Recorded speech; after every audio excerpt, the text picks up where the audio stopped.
A millionaire put a ring on her finger, but she took it off and ran for her life. Asterisk, the rain hammered against the windshield of Marcus Stone's pickup truck as he navigated the winding country road. His calloused hands gripped the steering wheel, the radio playing soft country music that barely cut through the storm's fury. After 16 hours at the garage, all he wanted was to reach his small apartment and collapse into bed. Then he saw her. A figure in white stood at the roadside, arms wrapped around herself, long dark hair plastered to her face by the relentless rain. Marcus slammed on the brakes, his heart racing as he pulled over. The woman wore what looked like a wedding dress, torn and muddy, her bare feet bleeding. "On the asphalt, ma'am. Are you all right?" Marcus called out, stepping into the storm. She looked up with eyes the color of storm clouds, tears mixing with raindrops on her cheeks. I need to get away from here, please." Without hesitation, Marcus opened the passenger door. "Get in, you're soaking wet." She climbed in, shivering violently. Marcus cranked up the heat and handed her his jacket. "Marcus, what's your name?" "Lena," she whispered, pulling the jacket tight around her shoulders. "Thank you for stopping." They drove toward town. Marcus stole glances at his mysterious passenger. Her hands were soft, unmarked by hard work, and despite her disheveled state, there was something refined about her posture. The wedding dress, though torn, looked expensive. "Where are you headed?" Marcus asked gently. "Anywhere but where I came." From Alina replied, staring out the window. "I was supposed to marry someone today. Someone I don't love." Marcus nodded, understanding more than she knew. His own parents had divorced when he was young, his mother leaving his father for a wealthy businessman. He'd learned early that money couldn't buy happiness. They reached his garage as the storm began to subside. The building was modest, with Stone's Auto Repair painted in faded letters above the bay doors. Marcus led Alina up the narrow stairs to his apartment above the shop. The space was small but clean, with a couch, kitchenette, and a single bedroom. Marcus grabbed some of his clothes from the dresser. "These might be too big, but they're dry. You can take the bed tonight." Alina shook her head. "I can't impose like that." "You're not imposing. I've slept on that couch plenty of times." Smiled, and for the first time that night, Alina almost smiled back. As she changed in the bathroom, Marcus made coffee and wondered about the woman fate had dropped into his life. When she emerged wearing his oversized flannel shirt and sweatpants, her natural beauty shone through despite everything she'd been through. "The coffee smells wonderful," Alina said, settling on the couch. They sat in comfortable silence, the storm finally passing outside. Alina found herself studying Marcus's profile in the lamplight. His rugged features spoke of honest work and simple pleasures, so different from the polished men in her world. "Can I ask you something?" Alina said softly. "Shoot. Why did you stop? Most people would have driven past." Marcus considered this. "My dad always said that when someone needs help, you help them. No questions asked." Alina felt something warm bloom in her chest. For the first time in months, she felt safe. "Thank you, Marcus, for everything." "Get some rest," he said, settling onto the couch with a pillow.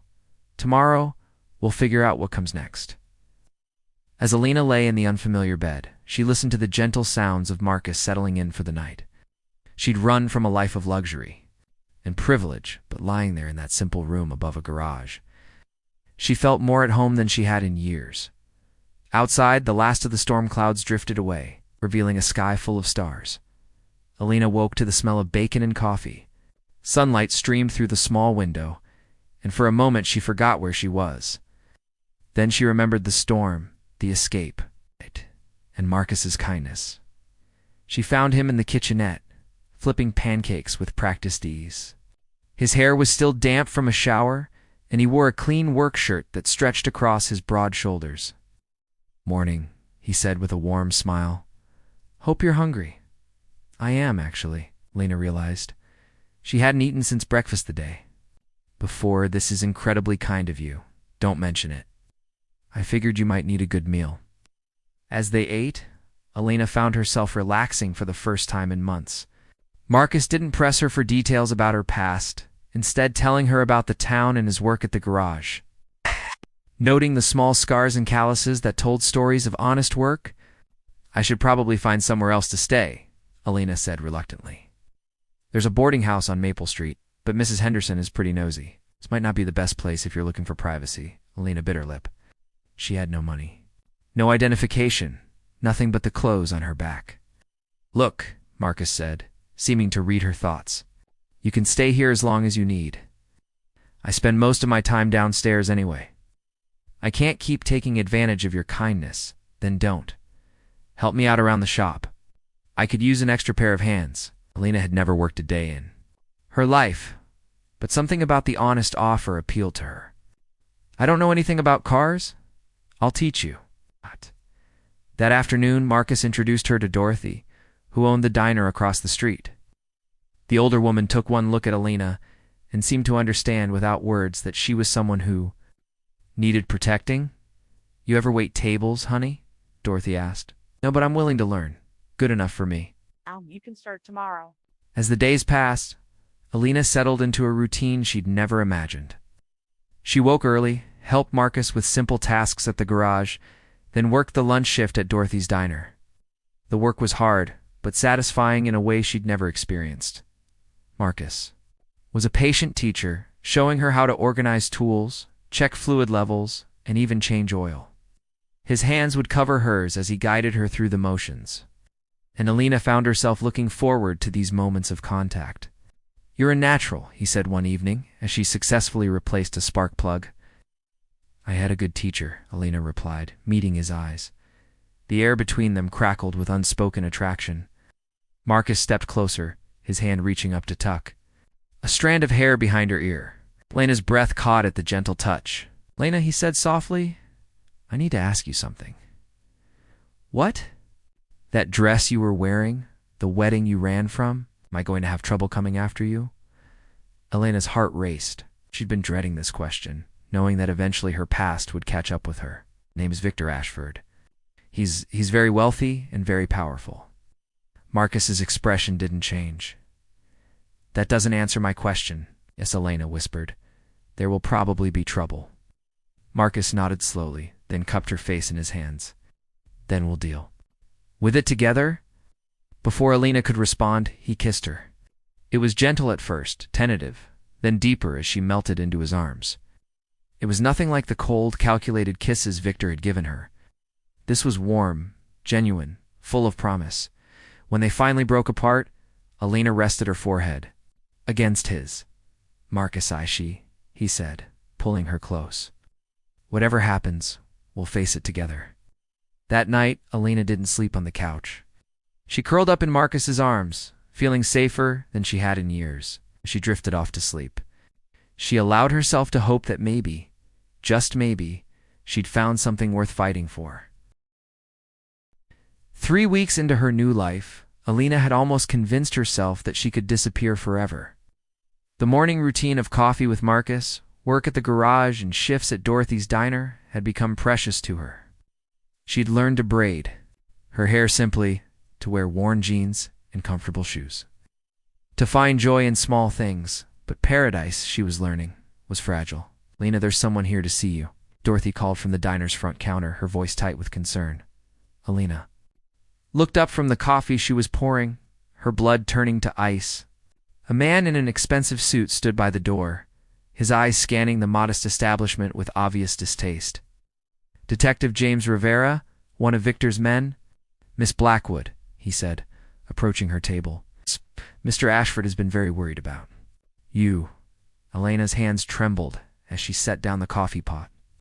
"I don't know what you're talking about. Come now, Miss Blackwood, or should I say Alina Blackwood, heir to the Blackwood fortune. Daughter of Senator Robert Blackwood." The diner fell silent. Alina felt the weight of every stare, saw the shock in Dorothy's eyes. Her carefully constructed new life was crumbling around her. "I don't want to go back," Alina said quietly. "Mr. Ashford is prepared to be generous. He knows you were overcome by wedding nerves. He's willing to postpone the ceremony until you're feeling better." I said no. Elena's voice grew stronger. "I won't marry him." Rivera's smile turned cold. "Your father's debts to Mr. Ashford are substantial. The wedding isn't really a request, Miss Blackwood. That's when Marcus appeared in the doorway, his work clothes dusty, his expression dangerous.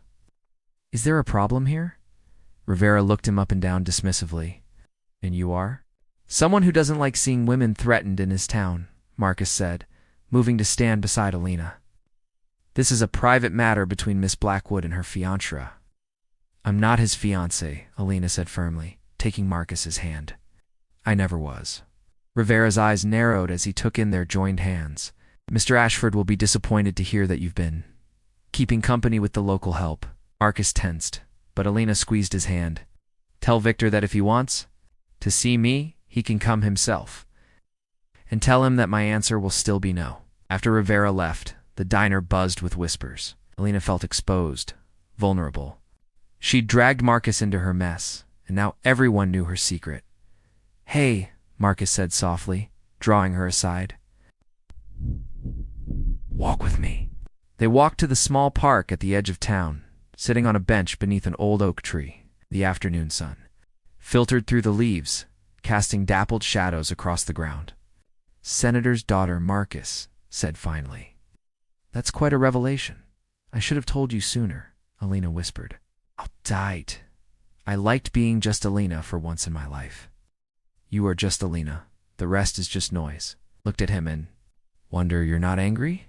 About what? That you're not who I thought you were? Alina, you're exactly who I thought you were. Kind, brave, willing to work hard for what you want. The rest doesn't matter. Alina felt tears prick her eyes. Victor? Won't give up. He'll make trouble for you, for everyone here. Let him try. Marcus pulled her closer. I've been thinking about what you said that first night about running away. Maybe it's time I did some running of my own? What do you mean? I've got some money saved up. Could leave town tonight. Find somewhere new to start over. Alina's heart soared and broke at the same time. I can't ask you to give up your life for me. You're not asking, I'm offering. Marcus tilted her chin up to meet his eyes. I love you, Alina. I think I have since that first night in the rain. I love you too, she whispered, the words feeling like a prayer. He kissed her then, deep and desperate, and Alina poured all her fears and hopes into that kiss. When they finally broke apart, both breathing hard, Marcus rested his forehead against hers. So what do you say? Ready for another adventure? With you, I'm ready for anything. That night they made love for the first time in Marcus's simple bed. With moonlight streaming through the window and the promise of a new beginning hanging in the air between them, Alina woke before dawn to the sound of engines outside. Through the window, she could see black SUVs parked around the garage, their occupants moving with military precision. Marcus ran cold. Marcus, she whispered urgently, shaking him awake. They're here. Marcus was instantly alert, moving too. Peer through the blinds. Back door now. They dressed quickly and quietly, grabbing the bag Marcus had packed the night before. Alina's hands shook as she pulled on her boots, remembering the last time she'd fled in the middle of the night. Marcus led her down the back stairs, avoiding the creaky third step. They could hear voices from the front of the building, authoritative and demanding. Alina recognized Victor's voice among them, smooth and cold. The motorcycle, Marcus whispered, pointing to an old Harley parked behind the building. Can you hold on tight? Alina nodded, her heart pounding. She'd never been on a motorcycle before. But she trusted Marcus completely. They slipped out the back door just as the front door splintered under the force of Victor's men. The motorcycle roared to life and they shot off into the pre-dawn darkness. Gravel flying behind them, Alina wrapped her arms around Marcus's waist, pressing her face against his back as they flew down country roads she'd never seen before. The wind whipped through her hair, and despite the danger, she felt exhilarated. They rode for hours, stopping only for gas and quick meals. Marcus seemed to know every back road and hidden path, leading them deeper into the mountains. As the sun climbed higher, they finally stopped at a small cabin nestled among the pines. A friend of mine owns this place, Marcus explained, helping Alina off the bike. He's in Alaska for the summer. We should be safe here for a few days. The cabin was rustic but comfortable, with a stone fireplace and windows that looked out over a pristine lake. Alina stood on the porch, breathing in the clean mountain air, feeling like she could breathe freely for the first time in days. "It's beautiful," she said as Marcus joined her. "Not as beautiful as you," he replied, pulling her into his arms. They spent the afternoon exploring the area. Marcus teaching Alina to fish while she told him stories about her sheltered childhood. For a few hours they almost forgot they were running for their lives. That evening, as they sat by the fire, Elena's phone buzzed with a text from an unknown number. Her face went pale as she read it. "What is it?" Marcus asked. "It's from Victor." Elena's voice was barely a whisper. "He has Dorothy." Marcus was on his feet instantly. "That bastard, he wants to meet tomorrow night alone." Alina looked up at him with tears in her eyes. "I have to go, Marcus. I can't let him hurt innocent people because of me. Like hell you're going alone. If you're there, he'll hurt you too. I can't live with that." Marcus knelt beside her chair, taking her hands in his. "Alina, listen to me. We're in this together, remember? Whatever happens, we face it together." "I'm so scared," she admitted. "Me too," Marcus said honestly. "But I'm not letting you go back to that life, not after everything we've shared." They made love that night with desperate passion, as if they could hold back the dawn through sheer force of will. Alina memorized every touch, every kiss, every whispered endearment, storing them up like treasures against an uncertain future, as she lay in Marcus's arms afterward. Listening to his steady heartbeat, she made a decision. She would meet Victor, but not as the frightened girl who had run from her wedding. She would meet him as the woman she'd become, the woman who had found love worth fighting for. "I have an idea," she whispered into the darkness. "I'm listening. If we turned the tables, what if instead of running we made him come to us?" Marcus smiled in the darkness. "Now you're talking my language." The abandoned warehouse on the outskirts of town was the perfect location for their plan. Marcus had arrived early, positioning himself in the shadows with a clear view of the main entrance. Alina stood in the center of the empty space, no longer the frightened bride in a torn wedding dress, but a woman who had found her strength. Victor Ashford entered exactly on time, flanked by 2 bodyguards. He was everything Alina remembered, tall, impeccably dressed, with cold eyes that seemed to calculate the worth of everything they looked upon. "Lena," he said, his voice carrying that familiar note of ownership. "You've led quite a chase. Let Dorothy go," Lena said, without preamble. "She has nothing to do with this, of course. Business first, as always." Victor gestured, and one of his men stepped aside to reveal Dorothy, bound but unharmed. "She's quite the spirited woman. Reminds me of you, actually." Elena's jaw clenched. "You have what you want. I'm here. Are you? Because frankly, darling, you look nothing like the woman I was going to marry. This rough appearance, it doesn't suit you. Maybe because I was never suited to be your wife."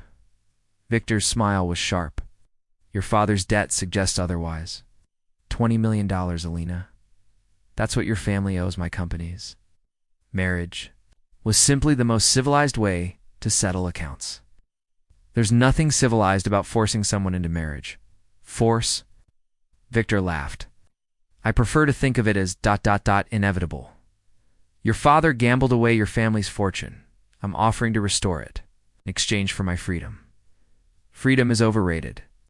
I can offer you luxury, influence, a place in society. What has your little mechanic offered you? Calloused hands and a life of struggle?" Elena's eyes flashed. "He's offered me love. Real love. Something you wouldn't understand." "Love," Victor said dismissively. "How quaint. Love doesn't pay bills, Elena. Love doesn't maintain your family's social standing. Love is worth more than your money. Is it worth Dorothy's life? Is it worth the lives of everyone in that pathetic little town you've been hiding in?" Alina felt cold fear creep up her spine. "You wouldn't." "I'm a businessman, Alina. I collect on my debts, one way or another." That's when Marcus stepped out of the shadows, his presence filling the space with quiet strength. "Funny thing about debts," he said conversationally. "Sometimes they get paid in unexpected ways." Victor's bodyguards tensed, but Marcus held up his hands, showing he was unarmed. "Elena's not going anywhere with you, Ashford. And who's going to stop me, you?" Shh, came a new voice from the entrance. We are. Elena's heart leaped as she recognized Detective Rivera, but this time he wasn't alone. FBI agents poured into the warehouse, surrounding Victor and his men. Victor Ashford Rivera announced, "You're under arrest for kidnapping, extortion, and racketeering." Victor's face went white. "You can't prove anything." "Actually, we can." Rivera held up a recording device. "Miss Blackwood has been wearing a wire. We have everything you just said." Elena pulled the small device from her jacket, her hands shaking. With relief, "It's over, Victor." As the FBI led Victor away in handcuffs, he turned back to Elena one last time. "You'll regret this. Without me, you'll have nothing." "I'll have everything that matters," Elena replied, moving to Marcus's side. Later, as they sat on the porch of the mountain cabin, watching the sunset paint the sky in shades of gold and pink, Elena finally felt at peace. "So what now?" Marcus asked, his arm around her shoulders. "Now we build a life together, a real life. Even without your family's money?" Elena smiled. "Especially without it. I want to earn my own way, make my own choices." "And what about us?" Elena turned to face him fully. "Marcus Stone, will you marry me?" Marcus's eyes widened in surprise, then crinkled with joy. "Are you proposing to me?" "I'm asking the man I love to be my husband. The traditional way, because I choose to." Marcus pulled her close, kissing her deeply. "Yes," he whispered against her lips. "Yes to everything." 6 months later, Elena Blackwood became Elena Stone in a simple ceremony at the town chapel. Dorothy catered the reception. The whole town came to celebrate, and Elena wore a simple white dress that cost less than her shoes used to, as she danced with her husband under the stars. Elena thought about the night she'd run from her wedding. She'd been running from a life that wasn't hers, toward a future she couldn't imagine. Now, in Marcus's arms, she knew she'd found exactly where she belonged. "No regrets?" Marcus asked softly. "Only one," Elena replied. "That I waited so long to find you." They danced until dawn, surrounded by friends who had become family, in a love that was worth more than all the money in the world.